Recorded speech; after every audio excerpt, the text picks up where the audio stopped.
Hello and welcome to my channel. Well, for those of you new to my channel and don't know, I used to be into lock picking, and some of the people that are into knives were asking about lock picking stuff. And so even though I've got almost 1,000 videos on my other channel on that, it can be kind of hard to find that. It's not indexed or anything like that. There's not, a bunch of playlists for you to easily find stuff. So you'd have to go through, one by one, looking at least the title of 1,000 videos, to find what you want. So what I'm doing is I'll sit here and either on the community post part, I'll put, like a link to my, an older video that explains it well, or I'll just start all over, because a lot of that, when I was going through, I was learning as I was going. I was trying to teach what I knew, but it was only from that point, that point backward. Now that I've, learned more or experienced more or whatever, some of it's still, completely valid. But anyway, what we're going to cover today is a simple form of lock called a warded lock. And even though they're simple,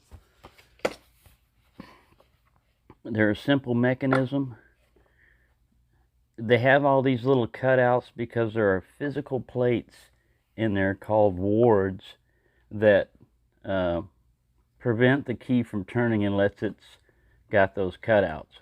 But a lot of people used to just take one of these keys and file all these wards off and just keep that nub there. And then what you get basically is a master key. It looks like this. This is a typical warded key set they sell you. You don't really need that. This was my warded pick set for most warded locks. And the way you can tell them the difference a lot of times, it's not always there, but you see that little dimple up there? That's because the warded key usually has a little bump to help index it, and then like this one has been shaved off. I don't know if this one will fit in there because it's made for like a bigger lock. See, physically the width, it won't fit in there. Same thing might be true for this guy. He can get in there. So then you just go up and you're just kind of like testing it, and that's why it's good.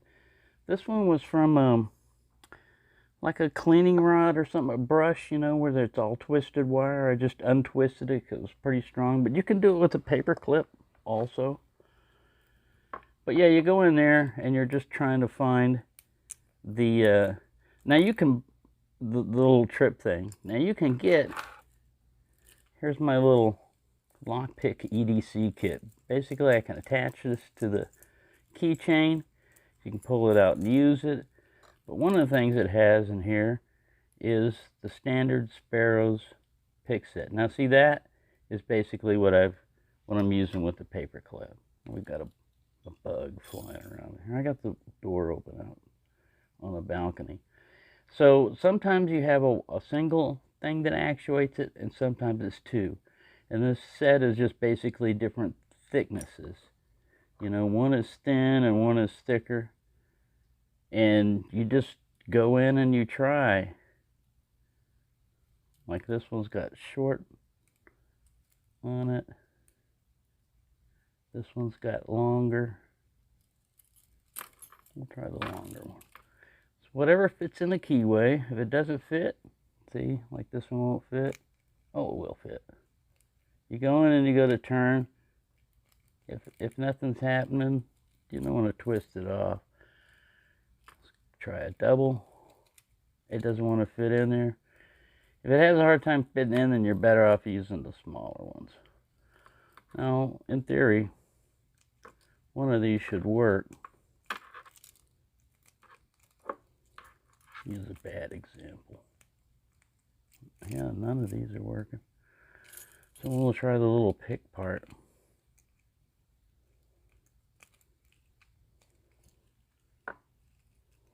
See, even though they're a simple type of lock, See if I have any more luck with this. You never know picking locks, man. Some days they'll kick your butt, and other days they're easy peasy. Now what we know is it can't be too far, it can't be any wider than this. The actuator mechanism has to be, you know, at least not much longer than that. And it's up there somewhere. Usually it's pretty close to the base here. Let me show you. Here's one I took apart. All right, so it's sitting in there like that. And there's a little mechanism. I don't know if I put it in here.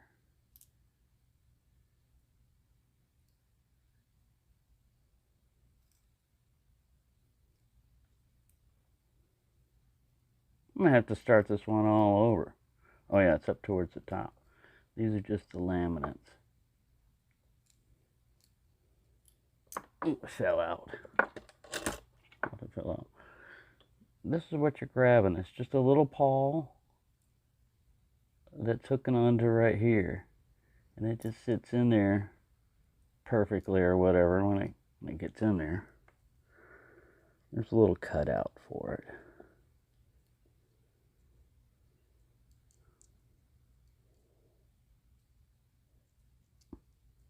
Sorry. Trying to do this through the camera. Alright. So see, that sits there. Oh, something else fell out. And this pawl is over here. And I don't think there's a spring or anything on this. It just holds it like that through. There might be a spring. I don't know. This is not, I haven't completely fixed this. Oh, another something fell down. Oh, that was one of the pins. Both the pins for this help hold it in place. But anyways, what you're trying to do is get past everything and grab this and pull it back. You don't have real far you can pull back. And basically those dog ears on the keys grab it. All right, now a lot of older locks are the same way.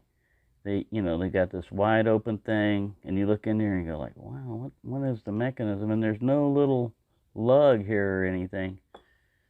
But you close it, and you can use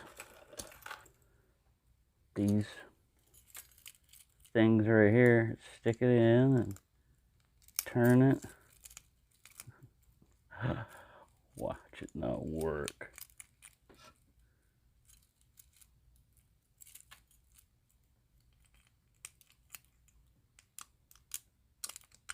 There we go. Popped it. And you look through and it's like wide open. You're like, wow, what's holding that? Well, it has to be something here on the shackle. There's probably a cutout down there that you just can't see because it doesn't pop up high enough. And if you were to use this guy, you'd have to dig around in there and try to figure out where it is.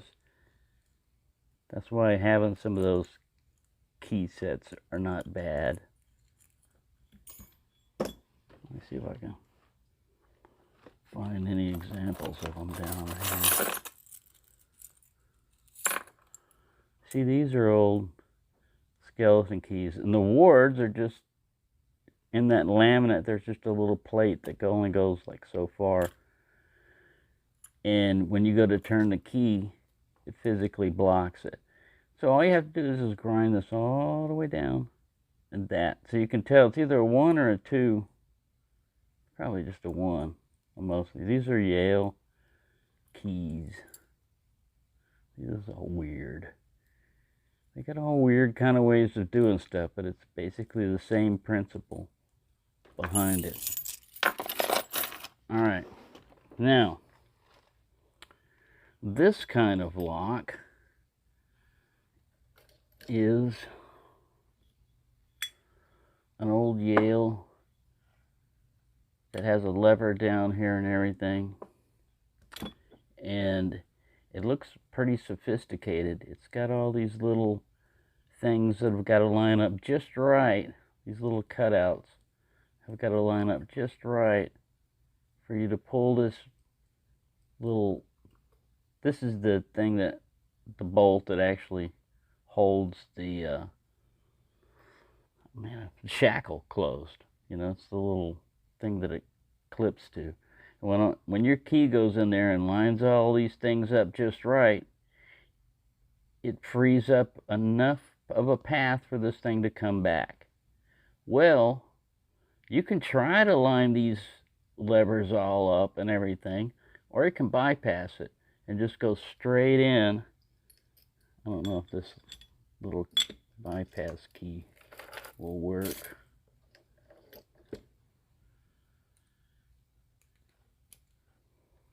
It just goes straight in past all that stuff. See that? And it doesn't have to manipulate them.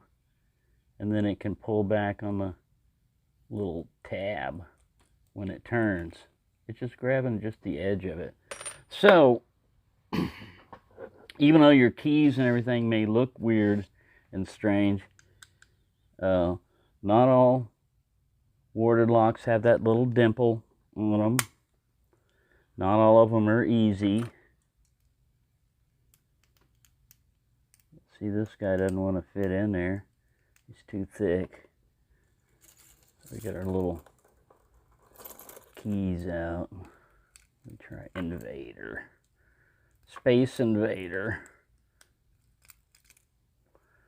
You just basically go through each one, and if it doesn't work, then you're doomed. That almost hit something. I vary the length too, the depth when I'm trying these.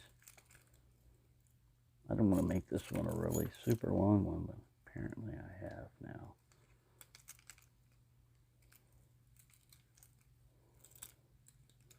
You see they're on, usually it's on this side, but you check either side.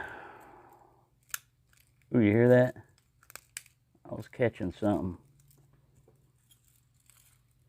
I thought I used this thing to get in there. Nope, it doesn't look like I did. Can I use this guy? You can snake its way in there.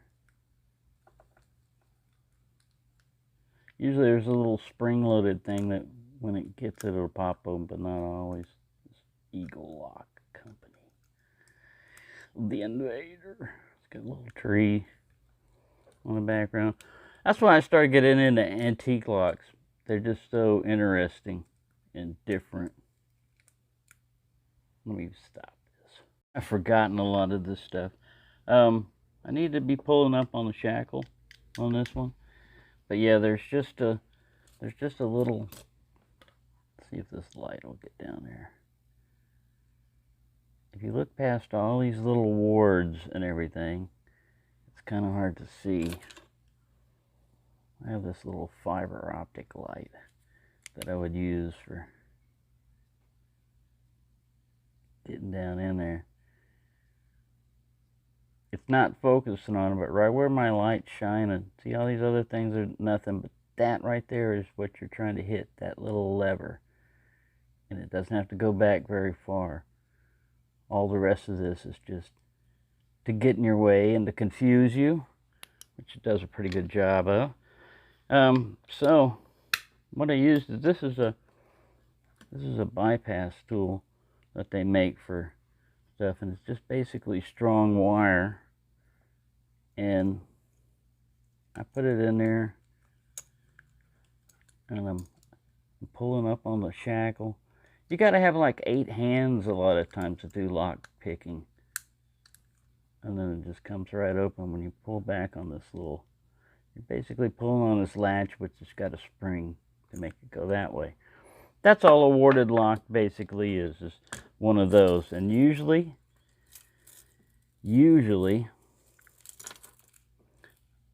one or more of these 5-piece warded sets will get you in there. But try tri-paper clip bent at basically a 90-degree or so, and it's not very...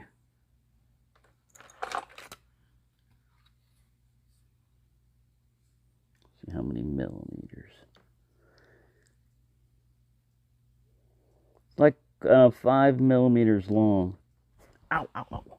Oh, I was pushing on the table, and it hit a nerve right here in my hand, and anyway, there. Sorry to take so long on that. Like I said, usually worded locks are pretty easy to figure out. Like I said, you can usually see them.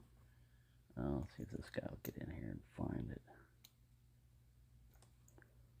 This is an older master lock one. I think it's usually pretty easy. I don't know what the hell. You always got to have one that'll stump you.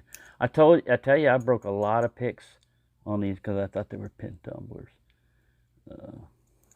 Yeah, it's not a pin tumbler. Like I said, the mechanism is usually right around over here somewhere. Now we can take a flashlight and look at it.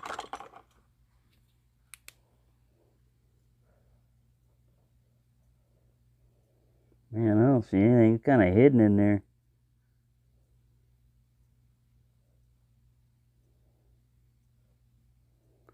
Huh.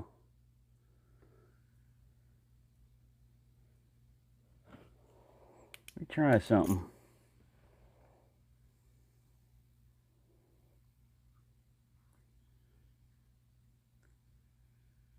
See, I don't really see. See, I don't really see.